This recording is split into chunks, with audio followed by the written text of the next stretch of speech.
या ठिकाणी या मुख्य व्यासपीठावरती करतो. आदिवासी रायगड प्रीमियर लीग पर्व चौथं आणि या चौथ्या पर्वामध्ये आपण येणाऱ्या प्रत्येक पाहुण्यांचा सन्मान आपण यामध्ये मंचावरती करत आहोत.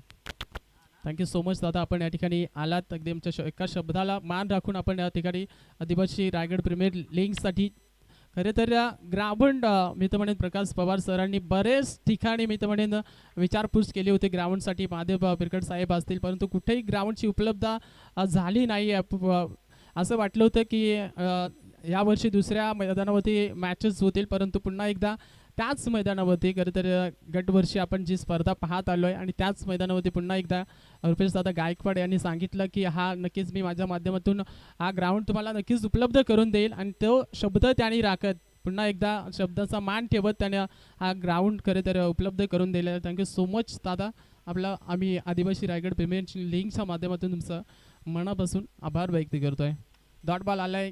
3 चेंडू आतापर्यंत पेश केलेत गोलंदाज गणेशनं. 4 चेंडू आणि 4 चेंडू डॉट आलेले आहेत. मॅडम षटक येईल का? आजच्या दिवसातील पहिलं मॅडम षटक पाहायला मिळेल का?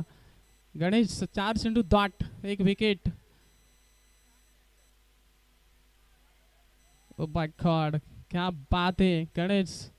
आज तुझ्यासाठी शब्द नाही आहेत मित्रा. आज ज्या पद्धतीनं तो गोलंदाजी केली एवढ्या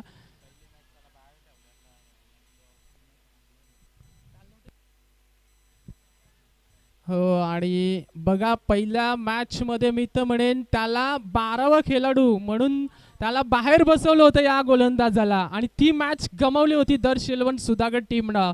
आणि त्यानंतर त्याने केलेली वापसी दर्श 11 सुधागड टीमला दोन्ही सामने आणि मॅडम षटक देखील या ठिकाणी फेकलेला आहे. जरा एकदा जोरदार टाळ्यांनी त्या गोलंदाजाचं आपण स्वागत करूया. पहिलं मॅडम षटक पहिल्या दिवसामध्ये आपल्याला पाहायला मिळतंय. दर्श 11 सुधागड टीमचा हा गोलंदाज गणेशच्या नावावरती खरं तर राहिलेला आहे. एक महत्त्वाची विकेट देखील त्या षटकामध्ये आपल्याला पाहायला मिळाली आहे. परंतु बघा ज्या खेळाडूला पहिल्या मॅचमध्ये चान्स संधी मिळाली नव्हती, प्लेइंग 11 मध्ये जागा नव्हती आणि त्याच खेळाडूनं दर्श 11 सुधागड